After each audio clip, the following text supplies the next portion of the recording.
Hoy vamos a ver el periodo especial.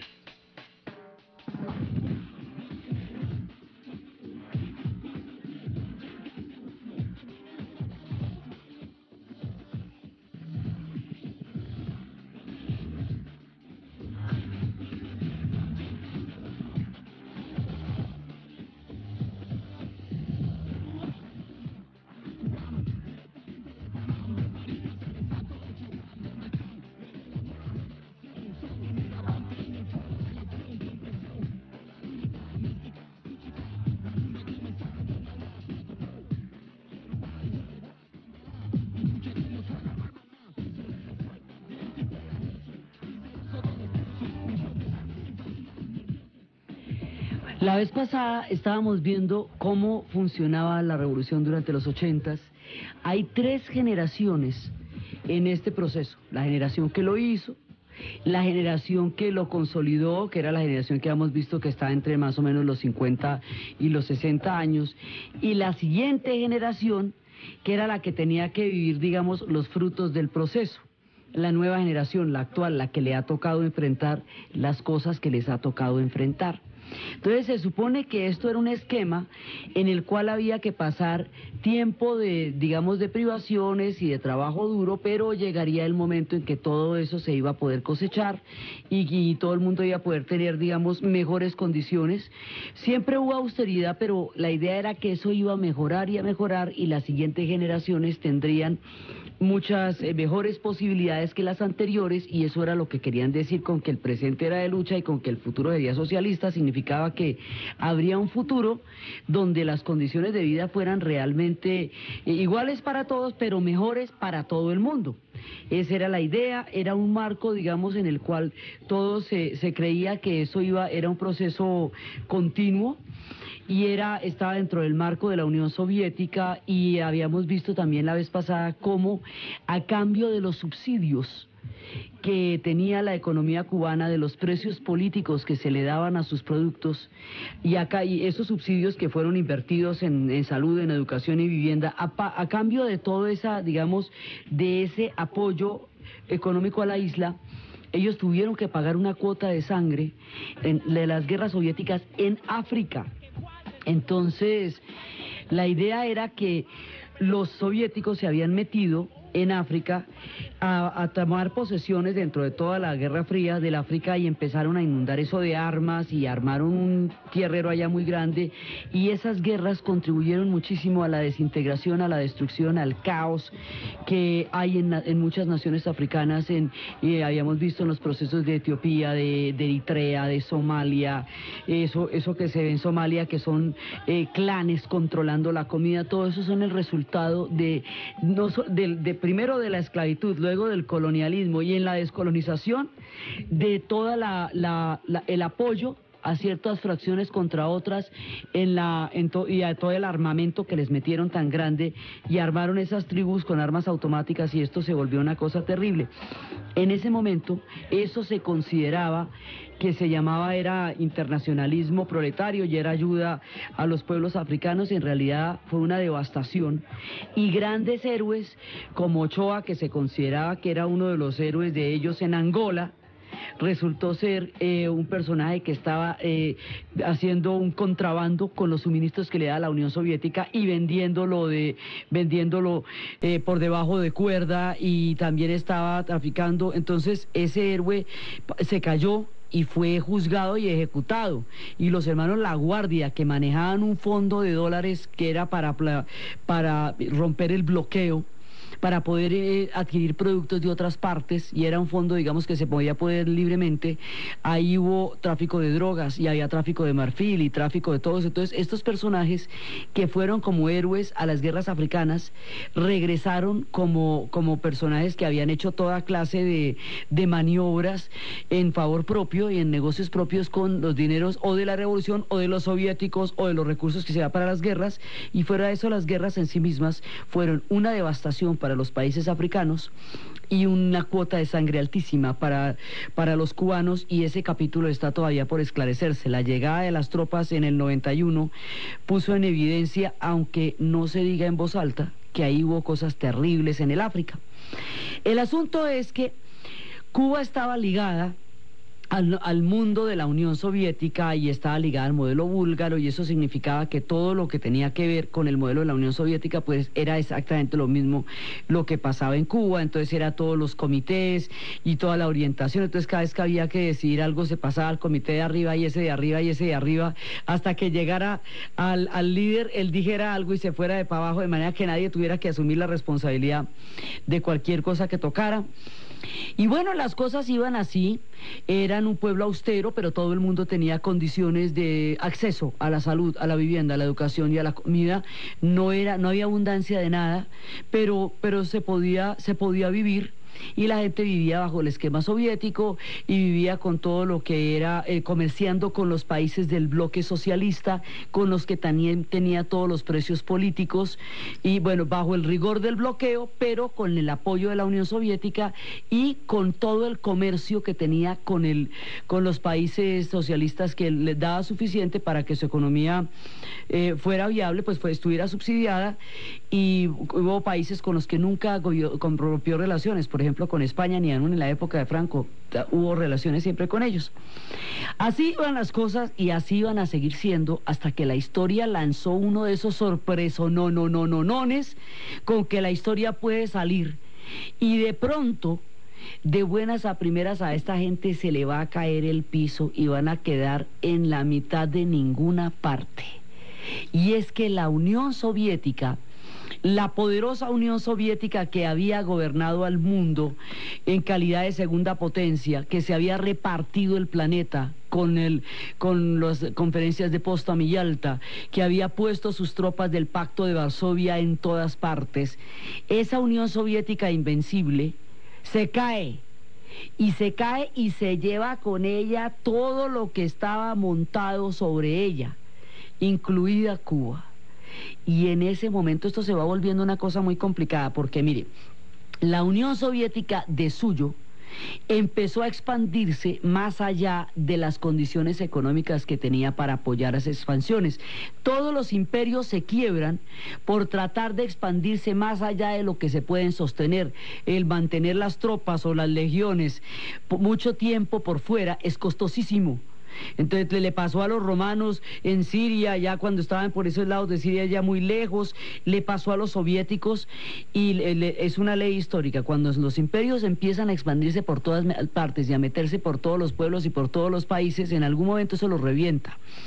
Entonces, cuando estaban en todas estas, se van a meter, por un lado, se van a meter los soviéticos en Afganistán, y al meterse en Afganistán, primero, ese es su punto, es uno de sus puntos de quiebra, porque así como los Estados Unidos se vio atrapado en la lógica de la guerra del Vietnam, los soviéticos se van a ver atrapados en las guerras de Afganistán. Destruyeron ese país, persiguieron al Islam de la manera más terrible, a todas las costumbres de un pueblo, hicieron la mayor cantidad de maldades, y todas esas maldades tan terribles que hicieron contra el pueblo afgano aún no se han conocido a cabalidad, pero los resultados sí. Ahí está un pueblo totalmente desbaratado, y mucha de la resistencia contra los soviéticos fue cuando surgieron en ese momento los talibanes, y dentro del esquema de la Guerra Fría, como no se podía conocer qué era el Islam porque no había elementos para entender ni interpretar esa realidad,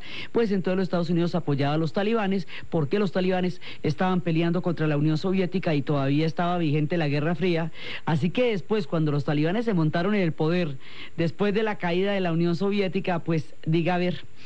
Entonces, en ese momento, eso es una parte. La campaña en Afganistán va a desangrar a la Unión Soviética como imperio, pero la otra parte es que la economía central planificada de la Unión Soviética no puede asimilar cambios tecnológicos repentinos, porque está montada sobre planes quinquenales, y esos planes quinquenales pues no se pueden variar, porque ellos son 300 y pico millones de habitantes, usted no se puede poner a jugar con eso. Entonces, mientras la Unión Soviética seguía con sus planes y tal, se presentó una revolución, un cambio tecnológico, una mutación tecnológica: el microchip, los computadores. Al volverse la informática el sector punta de la tecnología, y no los altos hornos, y no las industrias pesadas, entonces un sector cogió la delantera y el mundo de las industrias pesadas y del carbón y del acero estaba condenado. Los primeros en saberlo fueron la gente de Gran Bretaña durante la era Thatcher. Esas películas como Billy Elliot y Full Monty, es cuando se acaba la era del carbón y del acero y viene el hambre para todos los pueblos que habían vivido de esas economías, primero que todos los países donde primero se dio la revolución informática. Pues ese mismo fenómeno, cuando la Unión Soviética se va a enfrentar a que la tecnología mutó, a que ella se atrasó, que ya no tiene la capacidad de mantener el imperio y que va teniendo una deuda que se le va volviendo un agujero negro que se traga todo, porque se le da todo en armas y no puede ya mantener el imperio. Brezhnev mucho tiempo hizo caso omiso a esa situación y el todo momificado ahí metido en formol tieso, pues el hombre no le dio la cara a eso, pero ahí viene después una de esas, es que la historia de las trae, de pronto va y hace unas que nadie se imagina. Entonces, después de la muerte de Brezhnev, mueren 3 seguidos como en las carreras de Fórmula 1 cuando se estrellan los 3 primeros pilotos y llega el número 4, llega de primeras. Entonces, primero va a morir Brezhnev, Andropov, y después de Andropov, y le va a tocar a un tipo que de otra manera nunca le hubiera tocado, que era Mikhail Gorbachev.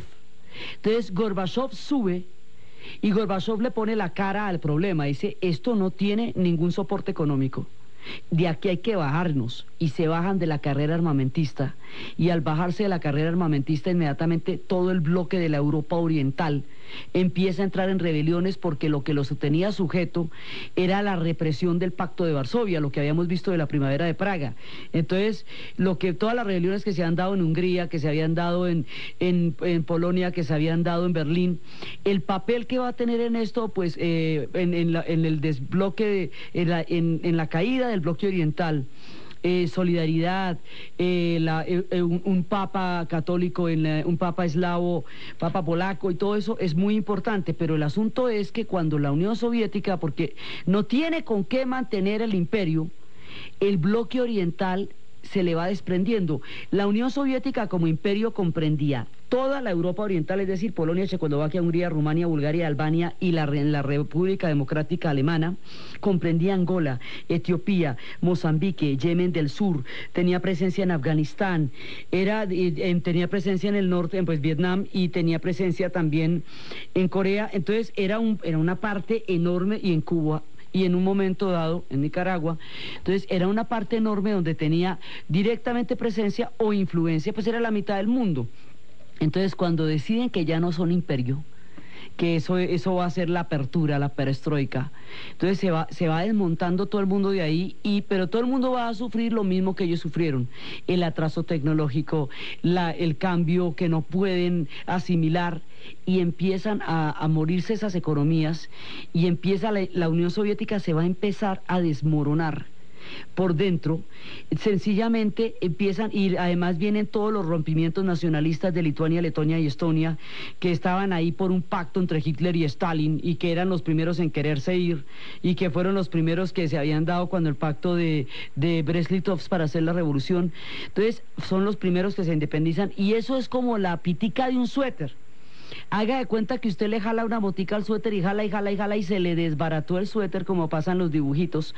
Pues aquí la pitica fue Lituania, Letonia y Estonia, y se abre la caja de Pandora y se viene abajo la Unión Soviética, primero por el lado europeo, porque los ucranianos, que forman una parte de la Rusia eslava, que son fundamentales en el pilar de la estructura de la Unión Soviética, se van a separar porque Chernobyl, el escape de Chernobyl, ellos lo consideran culpa del gobierno centralizado, y la tragedia de Chernobyl todavía no se acaba de medir cómo es.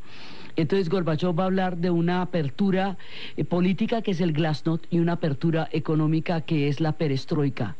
Y todo esto está pasando a miles de kilómetros de Cuba, y Cuba, sin saber, sin comerlo ni beberlo, se le viene encima, el cielo se derrumba sobre sus cabezas, porque como todo viene de la Unión Soviética, y lo que no viene de la Unión Soviética viene de las economías de los países socialistas, y los países socialistas tienen una crisis de efecto cadena, de reacción en cadena por la Unión Soviética. Cuando se cae la Unión Soviética, eso es como la caída de Roma, la mitad del mundo se cae con ella, porque no es que es un mundo bipolar, Si se cae uno de los polos, entonces, ¿qué hacemos? Entonces se cae la Unión Soviética y el contrapeso de todo, termina la Guerra Fría, termina realmente la Segunda Guerra Mundial y la Guerra Fría terminan el día que cae el muro de Berlín. Ese día termina la Guerra Fría, oficialmente, digamos, la historia da por terminado ese periodo. ¿Y a todas estas Cuba qué? Entonces, la Unión Soviética se derrumba, ya no puede seguir sosteniendo a nadie porque no puede con su alma. Entonces, en ese momento, lo que mandaba para Cuba deja de mandarlo. Así que el pacto de azúcar por petróleo se rompe, bueno, ya no hay cómo mandar más petróleo y ya entonces, pues no hay cómo moverse. Entonces, primero empieza a pasar lo siguiente.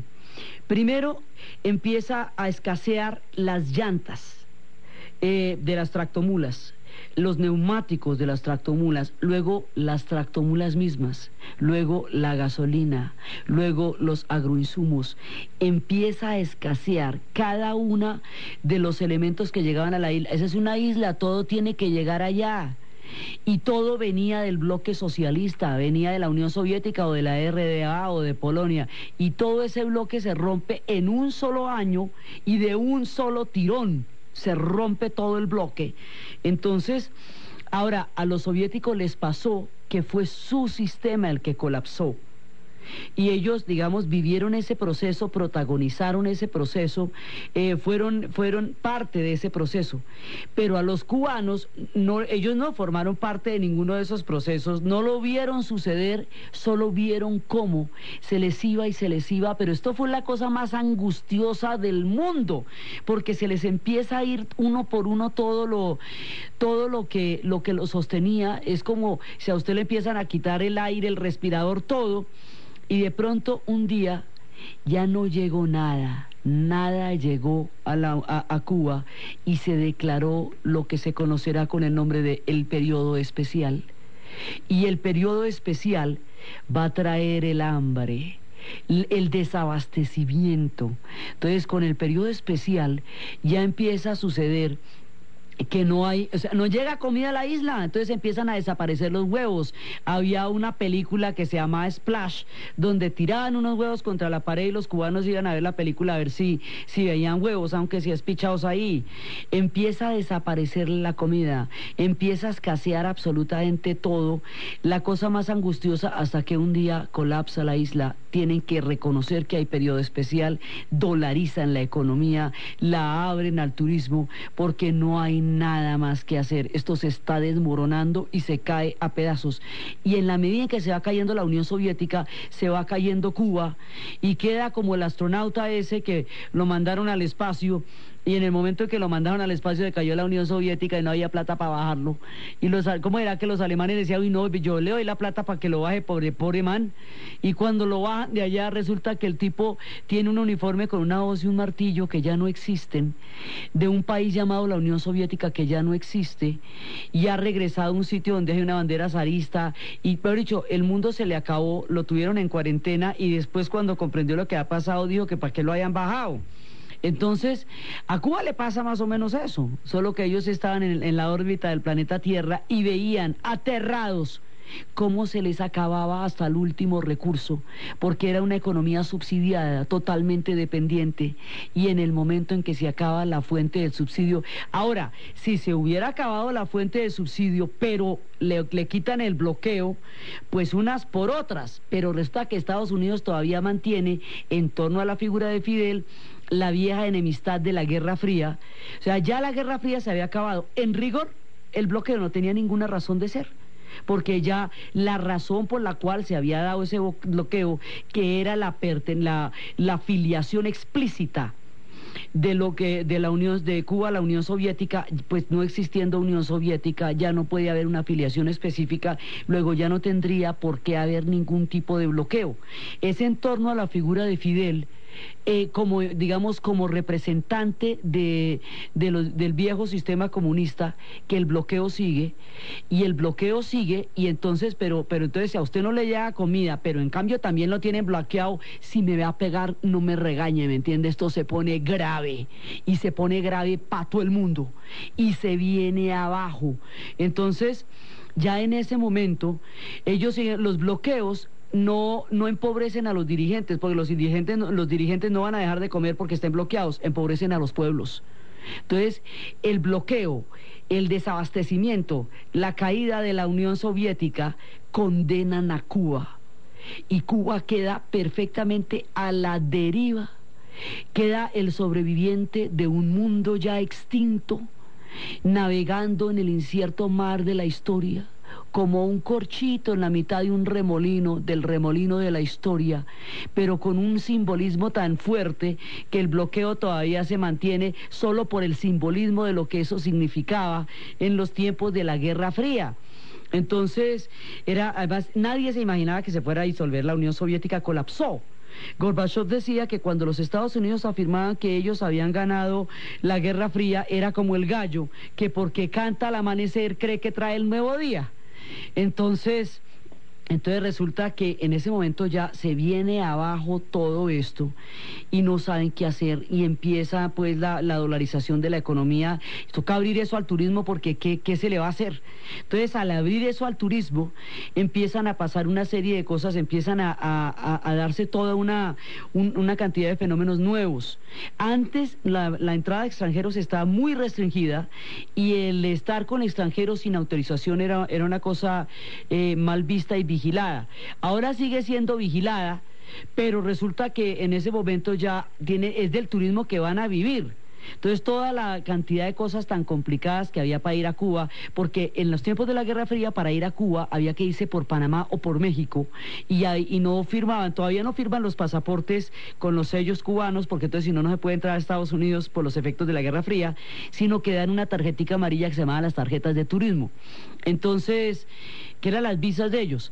Entonces ahora empieza el turismo a llegar de todas partes y se encuentran con una Cuba totalmente desabastecida, en un grado de pobreza, los años del 91 y 92, y sobre todo 92, 93, son los años más tristes y más duros, y empieza una sensación de frustración terrible, porque entonces, ¿qué pasaba? Y viene el hambre, y cuando llega todo este turismo y empiezan a mirar el hambre, se encuentran con la flaca. Así están.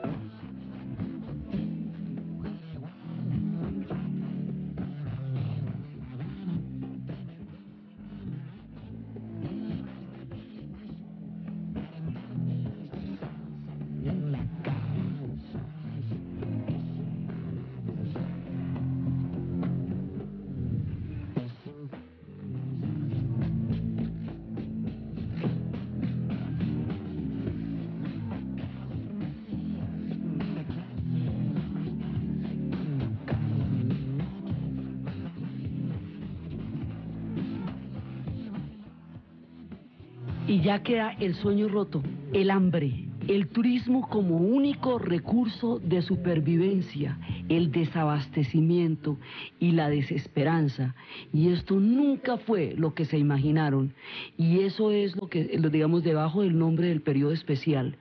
Está la frustración de un sueño, está el hambre, la tristeza, y la manera como esto va a repercutir en toda la sociedad cubana es lo que vamos a ver después de la pausa.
La tercera generación, esta que canta el rocazón, la tercera generación, los orishás, la tercera generación que tendría que haber vivido los frutos de todo el proceso de la revolución, le toca el derrumbe.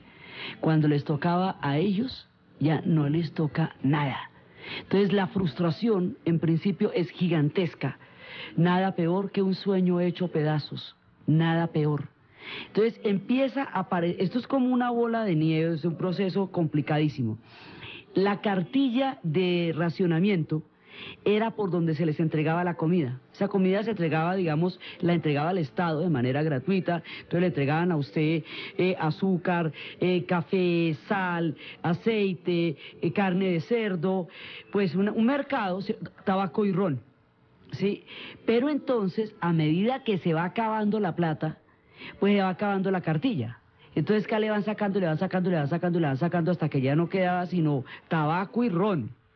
Ya a lo último no queda sino el ron, ya a lo último no queda sino rumbear, pues porque es que no hay nada más que se va acabando todo esto. Entonces usted, si por la tarjeta de racionamiento no le llega lo que necesita para comer, tiene que ir a ver cómo lo consigue. El sueldo sigue siendo en pesos, como dice, y el pesito que me diste ya no alcanza para nada, corazón. Pero la comida, la que se consiga, la poca que se consigue en dólares. Entonces, ¿usted cómo hace si usted gana en pesos y la comida se consigue en dólares? Entonces le toca empezar a hacer maromas para poder conseguir dólares, para poder comprar comida, porque la comida ya no está entrando por la tarjeta de racionamiento. Entonces, es la lógica de la supervivencia. Y empieza la lógica de la supervivencia, primero el asombro, el desconcierto, el choque, el golpe, mientras reconocen una realidad de esas, además de reconocer una realidad de esas, con esos niveles de censura de prensa también era muy complicado, porque hay un chiste respecto a todo lo de la censura de la prensa, que era cuando que dicen que Napoleón había resucitado y se le había dado la oportunidad de hacer 3 entrevistas. Entonces él le había dicho a Bush, papá, en esa época, cuando sale el chiste, le dice: si yo tuviera su ejército y su poderío militar, jamás hubiera sido derrotado en Waterloo. Luego le dice a Gorbachev: si yo hubiera tenido su visión histórica, jamás hubiera ido a Waterloo. Y luego le dice a Fidel: y si yo hubiera tenido su prensa, jamás nadie se hubiera enterado que yo fui derrotado en Waterloo. Entonces, digamos, primero, ese como amortiguar la realidad hasta que no hay cómo tapar el sol con las manos. Y es cuando les toca dolarizar todo, pero esa dolarización es estatal, entonces no pueden tener individualmente dólares. Entonces empieza toda la persecución a quien tenga dólares. Los CBRs pueden entrar a la casa de cualquiera y si tenía dólares se lo llevaban. Y empieza, la represión se va haciendo más fuerte, el control social se va haciendo más fuerte a medida que empiezan a escasear los alimentos y empiezan a escasear los bienes de consumo. No, ellos nunca tuvieron muchos bienes de consumo ligero por la austeridad de la sociedad cubana, pues pero lo sabía, digamos, en un nivel muy moderado, pero lo sabía. Pero entonces ya cuando empezamos con que no hay papel higiénico, crema dental, champú, desodorante, artículos mínimos de aseo, y empieza a acabarse todo lo que se necesita para la vida cotidiana, y se van a enfrentar a un fenómeno que se llama el desabastecimiento. Y el desabastecimiento, uno no se lo puede imaginar desde acá porque este es un país que tiene muchísimas riquezas, pero el desabastecimiento, es decir, cuando no llega en una isla, las islas no producen sino lo que le llegue de afuera. Cuando ya no le llega nada de afuera, cada uno de los productos que no aparezcan ya no van a volver a aparecer. Entonces, por todo eso va a tener que pagarse en el caso de que se consiga. Y una vez que se pague eso, entonces ¿usted cómo va a sobrevivir? Entonces empiezan unas especies de mercados negros. Entonces el que trabaja, por ejemplo, con los tabacos, una caja de tabacos se la roba para que el sobrino la vaya a vender a la playa y con el dólar de ese tabaco pueda comer. El que vende lo mismo en las droguerías, el que vende PPG. PPG es dentro de los avances de la medicina cubana, es una droga un medicamento que destapa las arterias. es para la grasa, es precisamente para la grasa en las arterias. Eso cogió fama de afrodisíaco en el argot popular y entonces también llegan y lo llevan a la playa a vender PPG. Pero ¿quiénes están vendiendo tabaco y PPG en la playa? Los estudiantes de matemáticas, los estudiantes de medicina, los veteranos de Angola cuando llegan en el 91, una población altamente educada, hecha para llevar a cabo el objetivo de la revolución, atletas de alto rendimiento, cuando ya no hay, una gente, digamos, que fue preparada para lo mejor. Cuando le toca el turno y le toca hacer su relevo en el proceso, le toca ir a vender PPG a la playa y el grado de amargura que esto les produce es impresionante. Entonces, todo el mundo sobrevive como puede. Entonces las mujeres se prostituyen y eso se llama jinetear. Entonces empiezan las jineteras, pues todo el mundo viene en la playa lo que tenga que vender, lo que pueda vender, por física, hambre. Entonces está el hambre en todas partes, pero aparte del hambre es la frustración de haber protagonizado un proceso de estas dimensiones y que a la hora de llegar el momento en que se pueda culminar se desbarata por una circunstancia completamente ajena a ellos, como fue la caída de la Unión Soviética. Eso es que se le va a ocurrir a usted que es que un día la Unión Soviética se iba a caer, si 4 meses antes de la caída del muro de Berlín los expertos decían que la sociedad alemana iba a quedar dividida por lo menos por 20 años más.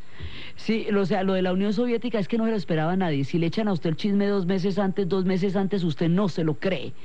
Entonces se les cae este sueño y aquí toca empezar a negociar todo, porque ¿qué hacemos? Entonces viene un auge muy fuerte de la religión, porque la desesperanza también es muy grande. Entonces la religión, durante el tiempo en el tiempo en que esto era específicamente comunista, era un estado ateo. Ahora se reforma y se vuelve un estado laico. Durante el tiempo del comunismo se persiguió la religión, durante el tiempo soviético, porque sigue siendo comunista, durante el tiempo soviético se persiguió la religión hasta la locura. Ahora toca transar con ella, entonces se vuelve un estado laico. Entonces la gente que hacía los santos cubanos se pueden negociar. Entonces cuando no se podían vestir de blanco porque se ponían en evidencia, entonces se vestían de colores claros. Y ahora empieza otra vez el auge, digamos no el auge de la santería, sino que empieza a hacerse visible una fuerza muy poderosa que es la santería en la sociedad cubana, y empiezan a tratar de mirar, inclusive los santos en el periodo especial. Ellos tienen la costumbre de botar un sorbo de ron al piso para los santos, que siempre están con ellos. Pues entonces les botaban unas goticas porque los santos entienden que se está en periodo especial, los santos entienden eso. Entonces empiezan la mirada de toda la santería, y la santería en ese momento se va volviendo una cosa muy particular, porque es todo el sincretismo africano con lo cristiano, pero además de la revolución rota, de los espíritus, de los sueños rotos, queda la figura del Che Guevara, que por haber sido asesinado en Bolivia, estuvo siempre en el imaginario de la revolución. Entonces, aquí se va a formar una amalgama entre los orishás, entre los santos y el guevarismo. Entonces, es un sincretismo entre el socialismo y la santería, la cosa más extraña del mundo, y ellos terminan creyendo en Aguatalá y en el Che Guevara como del mismo lado, tratando de resignificar una realidad que se les ha roto en las manos, que se les ha caído en sus propias manos, y ellos no saben qué hacer con esto. Y va llegando el turismo y entran en contacto con un montón de gente que viene de un montón de sociedades, que tiene un montón de bienes de consumo ligero que ellos nunca habían visto. No podían salir de la isla, y aquí empiezan a tratar de salir, y empiezan las oleadas de gente tratando de salir de la isla.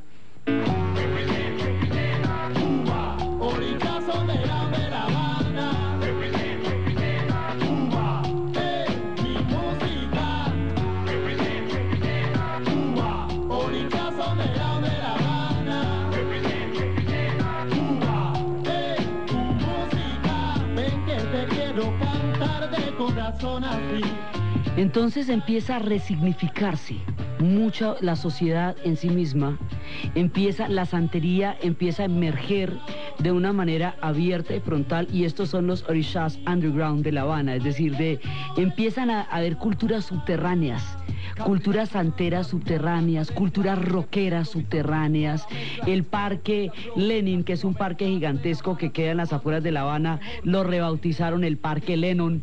Hay una juventud inconforme porque no tiene ninguna esperanza, y eso sí lo tiene claro. Saben que cuando les tocó el turno ya no había nada. Entonces empiezan a vivir del rebusque, empiezan a acogerse a sus santos con la fuerza y la devoción para que los ayude en el momento más duro de su historia. Empieza a campear el hambre y llega el turismo cuando ellos están en la mitad del hambre, y el contraste entre todo ese turismo que llega, porque tratan de vincularse al turismo de las Antillas, pero el turismo de las Antillas es un turismo ya muy profesionalizado, que lleva mucho tiempo como sector, y este es un turismo incipiente en un país que no tiene casi nada que ofrecer. Entonces todo se lo están dando a los turistas. Entonces la poca carne que hay es para el turista. Entonces lo que en las tiendas, en las diplotiendas, que era donde se vendían en dólares, se vende para los turistas. Entonces empiezan a ser los turistas los que tienen la posibilidad de adquirir cosas que los cubanos no pueden adquirir porque están en dólares, y los cubanos no pueden tener dólares en un principio. Después sí, pero en un principio no podían tener dólares. Entonces es a través de los turistas como pueden adquirir eso. Entonces eso va incrementando la prostitución, porque si usted solamente a través de los turistas puede adquirir las cosas que necesita para comer, pues usted le tiene que pegar a los turistas a ver qué hace con eso. Entonces se van a prostituir, y esa prostitución también es muy complicada porque no ve que la revolución se hizo precisamente para que no hubiera ni hambre ni prostitución, y otra vez hay hambre y prostitución después de toda esa cantidad de tiempo en que se luchó para abolirla. Entonces la frustración se hace más grande. La presencia de los turistas va generando también que hay lugares donde los turistas pueden entrar y los cubanos no, porque los cubanos tendrían que pagar y no tienen con qué pagar. Entonces las colas por un helado en el parque de Copelia son larguísimas, porque son a peso, pero el turista paga en dólares y no tiene que hacer cola. Y ese no tener que hacer cola en el Parque Copelia para un helado, en el cine para los festivales, el cine sigue siendo poderosísimo, y la escuela de cine de San Antonio de los Baños, la escuela que puso García Márquez allá, va a ser un hito en toda la producción cinematográfica cubana, digamos, va a atraer a los grandes directores del mundo aún, pero la escuela también va a sentir la crisis, y es en esta época cuando se hace Fresa y Chocolate también, de las últimas de Tavío y Gutiérrez Alea, también está mostrando cómo hay una cantidad, digamos, el problema de la disidencia, el problema de la crítica, el problema de no admitir las reformas, eso que habíamos dicho que era la primavera de Praga, que era la capacidad de reformar el sistema desde adentro, eso que los soviéticos no pudieron hacer, no quisieron hacer, y cuando lo intentaron ya era tarde, ya cuando Gorbachov dijo que por la radio que la perestroika era el socialismo con rostro humano. Ese punto de quiebre que también va a erosionar tan duramente a la Unión Soviética se pone de manifiesto en Cuba una vez más. Entonces aquí tiene que haber disidencia, porque es que hay hambre. Cuando todo el mundo comía, pues bueno, era más fácil, pero no era que no la hubiera, pero había condiciones, la revolución funcionaba, daba resultados, pero es que ya no los da. Entonces, si ya no los da, ¿usted qué cuento les va a echar si ya no pueden comer? Entonces la disidencia se va haciendo más grande y más grande hasta que empiezan a volverse, digamos, fracciones que están seriamente en desacuerdo con la situación que está pasando y con el manejo, porque el manejo es un poco como que aquí todo sigue igual y no sigue igual. O sea, la economía ha colapsado y ya tiene que haber cambios, no solamente en la economía, sino cambios interiores. Entonces, por ejemplo, la gente, el rebusque, empiezan a vivir del rebusque, entonces ponen en su casa 4 mesitas y preparan comida para vender, eso se llamaría los paladares. No puede haber propiedad privada. Entonces cada negocito que se haga, en la cajita de tabaco que se vendió, la comida que se vendió en el comedor, todo eso es ilegal. Entonces sobrevivir se vuelve ilegal. Entonces el Estado empieza a perseguir a todo el mundo, y cuando ve los paladares les cobra impuestos, y al cobrarles impuestos pues ya no puede vivir de los paladares. Entonces se vuelve un juego del gato y el ratón. El cubano a sobrevivir y el Estado a no dejarlo, pero tampoco tiene con qué responderle para que no intente sobrevivir como mejor pueda. Entonces empiezan las circunstancias a volverse completamente difíciles, porque no hay cómo respaldar todo esto, entonces se resignifica todo, la política, y en ese momento, cuando se produjo la crisis de Mariel, el momento en que Fidel hizo la maniobra en los 80s de un poco sacar el vapor de la olla y salieron los marielitos, lo que se llamaban los marielitos, la gente del puerto de Mariel hacia Miami, eran 125.000. En ese momento los marielitos eran considerados traidores dentro de la sociedad cubana y se les obligó a firmar cartas en las cuales reconocían que eran criminales, así no lo fueran, como el caso de Reinaldo Arenas, que así fue que se salió. Cuando se fue la gente del Mariel, eso era un estigma, y dentro de la durísima historia cubana había quienes consideraban que si su hijo o su marido se había ido en el Mariel era porque había traicionado a Cuba. Cuando se va a presentar el siguiente fenómeno, ya nadie los culpa si no se quieren quedar, porque es que no hay condiciones para quedarse, y encima de todo les toca el apagón. Entonces, por eso en el Rocazón se hablaba del apagón, porque estaban con apagón, racionamiento durísimo de luz, con hambre, con racionamiento. En el apagón la gente se va aburriendo seriamente, y ya, de hecho, la película no se va a componer. Eso ya no estamos en el punto en que uno dice, bueno, esto se compone, esto no se va a componer en el futuro inmediato, y esa situación revienta en el verano del 94, cuando en el punto de la playa de Batabanó empiezan a salir un fenómeno que el mundo no había visto desde hacía mucho tiempo: los balseros. Empiezan a fabricarse con lo que sea, con cuerdas, con hule, con neumáticos, con caucho, con todo, algo que flote, para salir por el mar a ver qué pasa entre los tiburones y Miami, a ver quién llega primero. Entonces empieza el drama de los balseros, y empieza a salir y a salir y a salir gente, y esto se vuelve digamos, como una ola imparable, pero ya no son rechazados como la gente del Mariel, sino que ahora los apoyan y les cantan: a remar, que la Virgen de Regla te va a ayudar. Y se va esta gente a la deriva, en ese mar tan bravo, en esas corrientes tan bravas, y con esa mano de tiburones, donde se van a encontrar con los haitianos, que están en condiciones idénticas también, remando hacia ninguna parte, a la deriva, desesperados por los golpes de la historia. Entonces aquí ya no funciona lo de la Guerra Fría, porque se supone que todos ellos eran ciudadanos norteamericanos por definición, que tenían un estatus especial, que llegaban a Miami, inmediatamente los esperaba el sueño americano, pero ya como no existe la Unión Soviética, entonces ya no son políticamente útiles, y por fines puramente humanitarios no son útiles para nadie, porque el humanitarismo como tal, sin una ligación política, no les interesaba. Entonces lo que hacen es que los cogen y los llevan a la isla de Guantánamo. Primero hubo unos que entraron, pero como eran muchos, entonces después los cogieron, los llevaron a la isla de Guantánamo, y ahí les definían la situación. El drama que esto genera, el impacto sobre la sociedad cubana, los cambios en las costumbres, en la percepción, los hechos y los ecos del derrumbe de este proceso, es lo que vamos a ver en el siguiente programa. Entonces, desde los espacios de lo inesperado de la historia, los golpes de azar que unen y que hunden a los pueblos, desde un lugar que queda como el sobreviviente de un mundo extinto, a la deriva en el mar de la historia, en la narración de Ana Uribe, en la asistencia técnica Jessy Rodríguez, y para ustedes, feliz domingo. Llego a la casa completamente borracho. A la destrucción, al caos que hay en muchas naciones africanas, habíamos visto en los procesos de Etiopía, de Eritrea, de Somalia, eso que se ve en Somalia, que son clanes controlando la comida. Todo eso son el resultado primero de la esclavitud, luego del colonialismo, y en la descolonización de toda el apoyo a ciertas fracciones contra otras, y a todo el armamento que les metieron tan grande, y armaron esas tribus con armas automáticas, y esto se volvió una cosa terrible.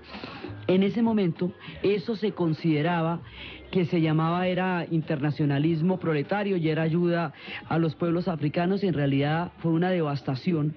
Y grandes héroes como Ochoa, que se consideraba que era uno de los héroes de ellos en Angola, resultó ser un personaje que estaba haciendo un contrabando con los suministros que le da la Unión Soviética y vendiéndolo por debajo de cuerda, y también estaba traficando. Entonces ese héroe se cayó y fue juzgado y ejecutado. Y los hermanos La Guardia, que manejaban un fondo de dólares que era para romper el bloqueo, para poder adquirir productos de otras partes, y era un fondo, digamos, que se podía poder libremente. Ahí hubo tráfico de drogas y había tráfico de marfil y tráfico de todos. Entonces estos personajes que fueron como héroes a las guerras africanas regresaron como personajes que habían hecho toda clase de maniobras en favor propio y en negocios propios con los dineros o de la revolución o de los soviéticos o de los recursos que se da para las guerras. Y fuera de eso, las guerras en sí mismas fueron una devastación para los países africanos y una cuota de sangre altísima para los cubanos, y ese capítulo está todavía por esclarecerse. La llegada de las tropas en el proceso, la generación que lo hizo, la generación que lo consolidó, que era la generación que hemos visto que está entre más o menos los 50 y los 60 años, y la siguiente generación, que era la que tenía que vivir, digamos, los frutos del proceso. La nueva generación, la actual, la que le ha tocado enfrentar las cosas que les ha tocado enfrentar. Entonces se supone que esto era un esquema en el cual había que pasar tiempo de, digamos, de privaciones y de trabajo duro, pero llegaría el momento en que todo eso se iba a poder cosechar y todo el mundo iba a poder tener, digamos, mejores condiciones. Siempre hubo austeridad, pero la idea era que eso iba a mejorar y las siguientes generaciones tendrían muchas mejores posibilidades que las anteriores, y eso era lo que querían decir con que el presente era de lucha y con que el futuro sería socialista. Significaba que habría un futuro donde las condiciones de vida fueran realmente iguales para todos, pero mejores para todo el mundo.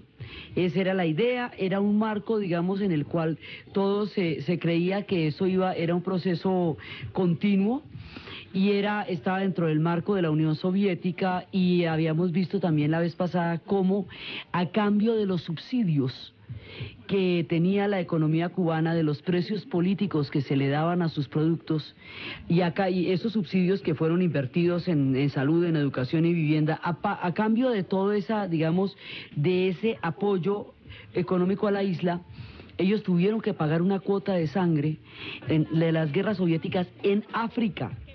Entonces, la idea era que los soviéticos se habían metido en África a tomar posesiones dentro de toda la Guerra Fría del África, y empezaron a inundar eso de armas y armaron un tierrero allá muy grande, y esas guerras contribuyeron muchísimo a la desintegración. Hoy vamos a ver el periodo especial.